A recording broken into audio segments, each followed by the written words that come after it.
The wind howled every night. It was a sound that had haunted the small town of Dusty Hollow for as long as anyone could remember. A mournful cry, almost like the wail of a lost soul, drifting through the desolate plains and rattling the windows of wooden shacks. Some said it was the spirit of an old cowboy who had died alone in the desert. Others whispered about curses or hidden treasures buried beneath the earth.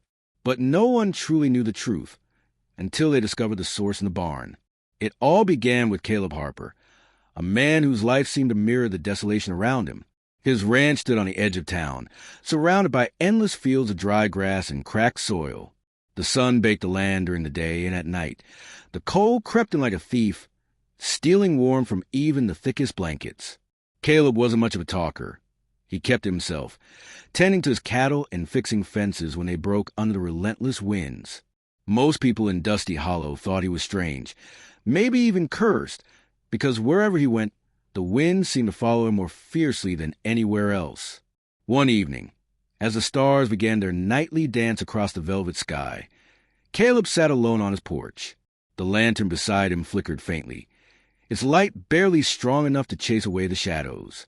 He stared out into the darkness, listening to the familiar symphony of crickets and owls, but above it all, there was the wind. Tonight, it sounded different. Louder, sharper, like nails scraping against wood. Caleb frowned, his calloused hands gripping the railing tightly. Little did he know, this would be the night everything changed. He rose slowly, his boots creaking against the weathered planks of the porch, grabbing his rifle just in case. He stepped off the porch and into the yard. The air was cooler now, carrying with it the scent of dust and something metallic. Iron? Blood? Caleb couldn't tell. The wind whipped around him, pulling at his hat and making his coat flap wildly. He glanced toward the barn, its silhouette dark and imposing against the starlit horizon. That's where the sound was coming from, louder than ever before. With each step closer, Caleb felt a chill run down his spine. This wasn't just the wind anymore. There was something alive about it, something angry. As he reached the barn door, he hesitated, his hand hovering over the handle. For a moment, he considered turning back, but curiosity, or perhaps fate, refused to let him go. With a deep breath, he pushed the door open. Inside, the barn was dimly lit by moonlight streaming through cracks in the walls. Bales of hay were stacked neatly along one side, and tools hung from hooks above them. At first glance, everything appeared normal. But then Caleb heard it again, that unearthly howl, echoing through the empty space. He scanned the room, his eyes adjusting to the darkness. And that's when he saw it, a small, rusted key lying on the ground near the far corner. Caleb picked up the key, turning it over in his hand. It looked ancient, its edges worn smooth by time. He wondered where it had come from, and what it unlocked. Before he could think too hard about it, another sound caught his attention, a low growl, deep and guttural, coming from behind the stack of hay. Slowly, carefully, Caleb moved closer, his heart pounding in his chest. What he found there made his blood run cold. Buried beneath the hay was a box, its surface covered in dust and cobwebs. The same key fit perfectly into the lock. Trembling slightly, Caleb turned the key and opened the box. Inside, wrapped in a piece of yellow cloth, was a journal. Its leather cover was cracked, and the pages smelled of damp earth. Caleb flipped it open, his fingers brushing against the brittle paper. The writing inside was faded but still legible, telling the story of a man named Elias Blackwood. Elias had been a traveler, passing through Dusty Hollow many years ago. According to the journal, he claimed to have stumbled upon a secret, a place where the wind itself seemed to take shape, becoming tangible, almost alive. He described it as a curse, a punishment for those who dare to tamper with forces beyond their understanding. Elias wrote that he had tried to contain the wind, trapping it within the barn, hoping to silence its eternal cries. But instead, it only grew stronger, feeding off his fear and despair. As Caleb read, the wind outside began to pick up, swirling around the barn like a living thing. He could feel its presence pressing against him, cold and unyielding. Suddenly, the journal slipped from his grasp, falling to the ground. A gust of wind swept through the barn, scattering the pages everywhere. Caleb dove after them, desperate to gather the scattered fragments of Elias's tale. But then, something unexpected happened. Among the loose pages, Caleb found a map, a crude drawing of the surrounding area, marked with X's and arrows pointing toward specific locations. One location stood out in particular, an old well located deep in the woods beyond the river. The note beside it read, "The source lies here." Without hesitation, Caleb gathered the remaining pages and rushed back to his house. He lit a lantern and studied the map carefully, tracing the path with his finger. If Elias was right, and if the wind truly originated from the well, then perhaps there was a way to stop it once and for all.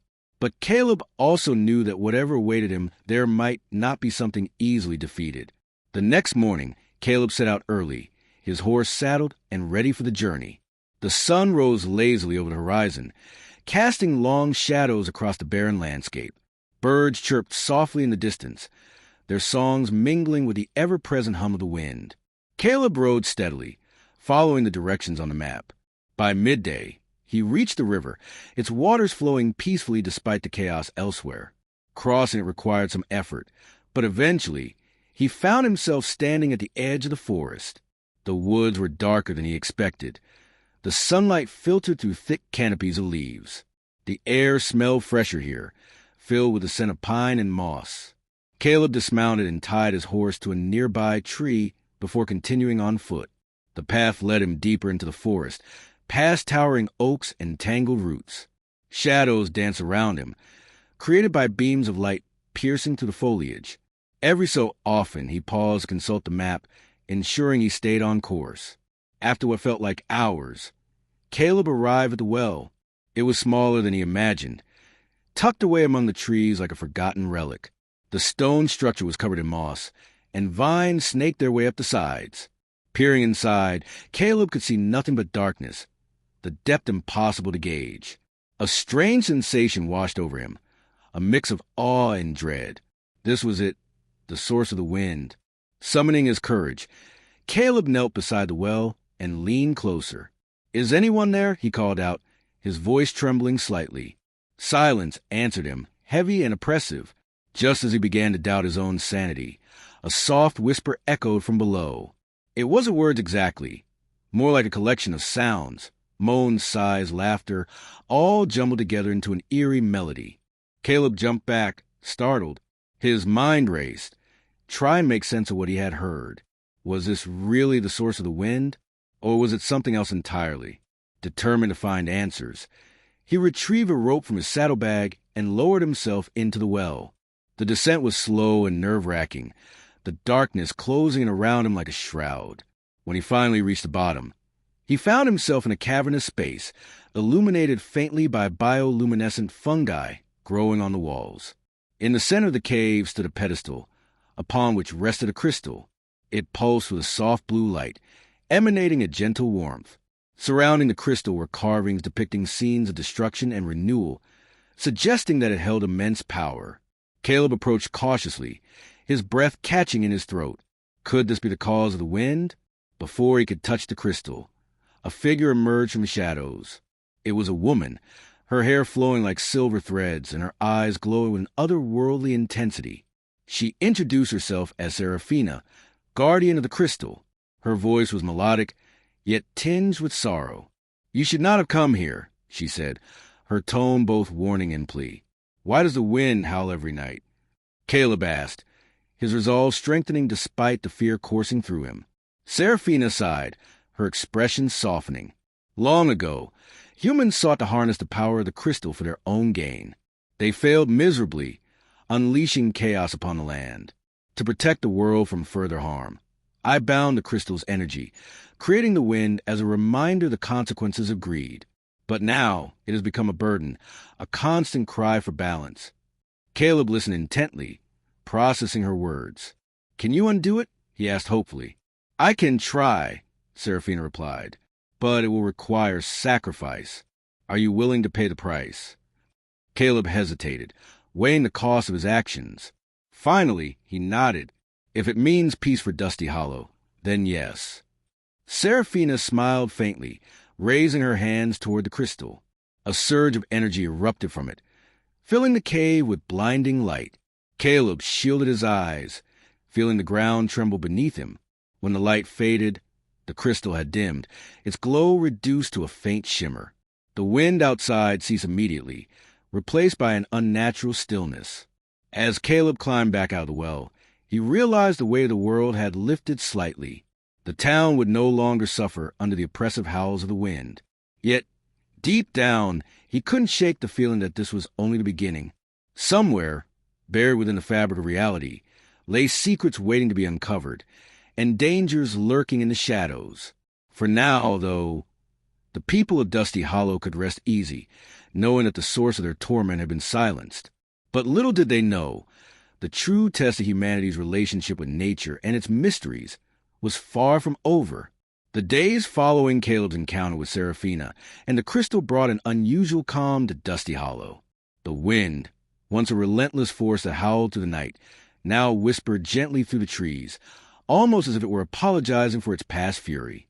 The townsfolk noticed the change immediately, though few dared to speak of it openly. Some believed it was divine intervention.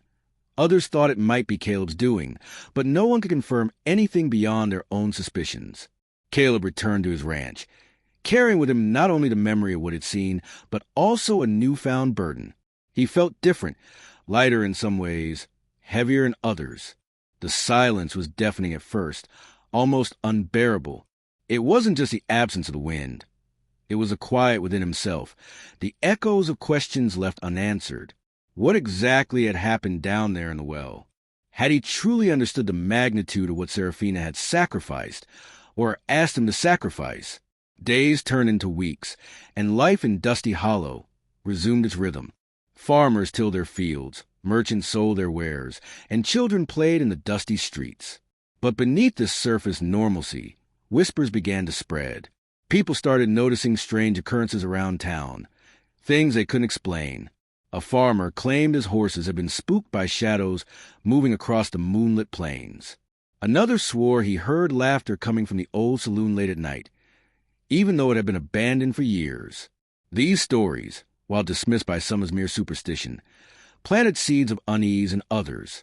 One evening, as Caleb sat on his porch watching the sunset paint the horizon orange and pink, he noticed a figure approaching from the direction of town. At first, he thought it was one of the neighbors stopping by to borrow tools or share gossip, but as the figure drew closer, Caleb realized it was Sheriff Thomas Grayson. The sheriff wasn't known for casual visits. When he showed up unannounced, it usually meant trouble. "Evening, Caleb," the sheriff greeted, tipping his hat as he climbed the steps onto the porch. His face bore the usual lines of stress and weariness. But there was something else, an edge of concern that made Caleb sit up straighter. "Sheriff," Caleb replied cautiously, "what brings you out here?" Thomas hesitated, glancing over his shoulder as if expecting someone to follow him.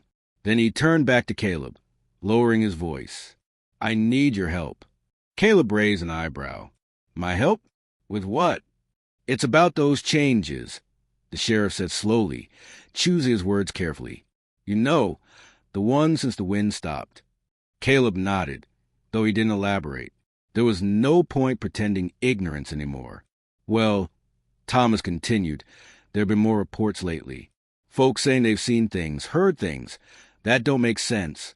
Last night, old Mrs. Jenkins swears she saw a man riding a horse made of smoke right outside her window.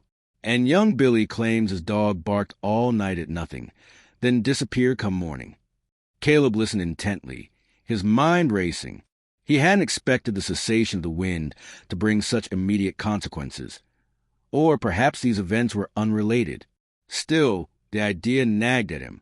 Could the crystal's energy have shifted somehow, manifesting in ways neither he nor Seraphina had anticipated? "What do you want me to do?" Caleb asked finally. "I reckon you're the only one who knows anything about this," Thomas admitted reluctantly. "If anyone can figure out what's going on, it's you." Caleb sighed, running a hand over his stubbled jaw. He hated being thrust into situations like this, especially when he wasn't sure he had any answers. But refusing wasn't an option, not when the entire town might be affected. "All right," he said after a moment, "but I'll need your help too. If we're going to find out what's causing this, we'll need to look into places most folks wouldn't dare go." The sheriff nodded grimly. Fair enough. Let's start tomorrow morning. Dawn broke early the next day, casting golden light over the rolling hills surrounding Dusty Hollow. Caleb and Sheriff Grayson rode side by side, heading toward the forest where Caleb had discovered the well. Neither spoke much during the journey. Both were lost in their thoughts, preparing themselves for whatever lay ahead. As they entered the woods, the atmosphere changed subtly. The air grew cooler, and the sunlight filtered to the canopy in fragmented patterns. Birds chirped less frequently, replaced by the occasional rustle of leaves or snap of twigs. Caleb felt a shiver run down his spine, despite the warmth of the day. This place still held mysteries, secrets waiting to be uncovered or unleashed. When they reached the clearing containing the well, Caleb dismounted and approached cautiously. The moss-covered stone seemed darker today, almost foreboding.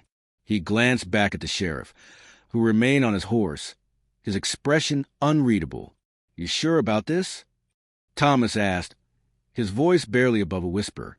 "No," Caleb admitted honestly, "but we don't have much choice." He knelt beside the well and peered inside, half expecting to see Serafino waiting below. But the cavern remained empty, the crystal resting silently on its pedestal. Caleb frowned, unsure whether this was a good sign or a bad one. "Any ideas?" the sheriff prompted. Caleb shook his head. "Not yet, but maybe the crystal can tell us something." With great care, Caleb descended into the well once again, the rope creaking under his weight. When he reached the bottom, he stepped forward and placed his hand on the crystal. Immediately, a surge of images flooded his mind. Visions of swirling winds, burning landscapes, and figures cloaked in shadow.